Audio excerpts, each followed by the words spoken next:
Tout ce qui est né de Dieu triomphe du monde. Et la victoire qui triomphe du monde, c'est notre foi. Nous apprenons à vaincre par la foi. C'est ainsi que nous commençons une vie de victoire. 1 Jean 5, 4.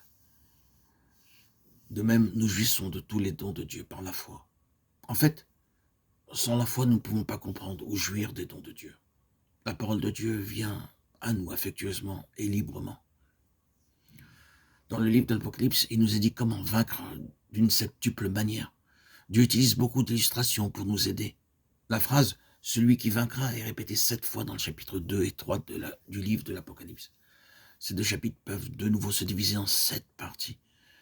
Bien que 7 messages soient rapportés, nous pouvons dire qu'il y a en tout 49 messages dans les 2 chapitres. Tout d'abord, l'histoire de l'Église entière est résumée dans les messages aux 7 églises. Elle peut se diviser en 7 périodes. La première période de la souffrance de l'an 95 jusqu'en 325. Il y eut d'intenses souffrances et des persécutions contre les croyants. Ils furent dispersés et tués. Beaucoup furent emprisonnés. Ils perdirent tout ce qu'ils avaient. Cette persécution s'étendit sur 240 années environ. Avec la troisième période vint la chute. Lorsque Constantin devint empereur romain, beaucoup devinrent chrétiens uniquement parce que l'empereur était devenu chrétien.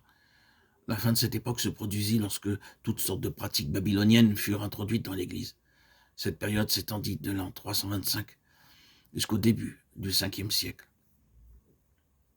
La quatrième période commence au début du 5e siècle et couvre les 1000 années suivantes. Elle fut appelée l'âge sombre. Toutes sortes de pratiques abominables furent introduites par les chrétiens au nom de Christ. La 5e période fut la période de la Réforme. Après cela vint la 6e période durant laquelle l'Évangile fut annoncé à d'autres pays. Nous nous trouvons dans la 7e et dernière période. Dans Apocalypse 2 et 3, le premier message adressé à l'église d'Éphèse parle de la première période et le dernier message adressé à l'église de Laodicée parle de la dernière période. 7 titres sont donnés au Seigneur Jésus-Christ dans ces 7 messages destinés aux 7 églises. Je rappelle que l'église d'Éphèse parle de la première période et celle de Laodicée de la dernière. Le Seigneur déclare « Je suis un tel et un tel ».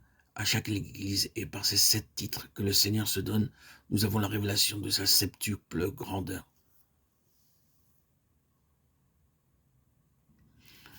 Il nous est rendu très clair dans ces 7 messages combien il est grand et merveilleux. Ensuite, le Seigneur adresse 7 reproches aux églises. « J'ai quelque chose contre toi », dit-il à chaque église. Les 7 reproches sont contenus dans ces messages.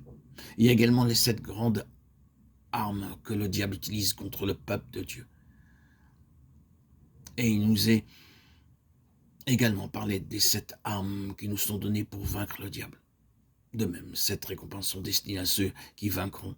Et il y a 7 grandes expériences spirituelles par lesquelles nous devons passer pour être en mesure de vaincre. Les passer à ne connaître l'hébreu ou le grec ou autre chose pour comprendre ses secrets. Simple. Cependant, la parole de Dieu est simple. Elle est comparée à de l'eau dans Éphésiens 5, 26. Afin de la sanctifier en la purifiant et en la lavant par l'eau de la parole.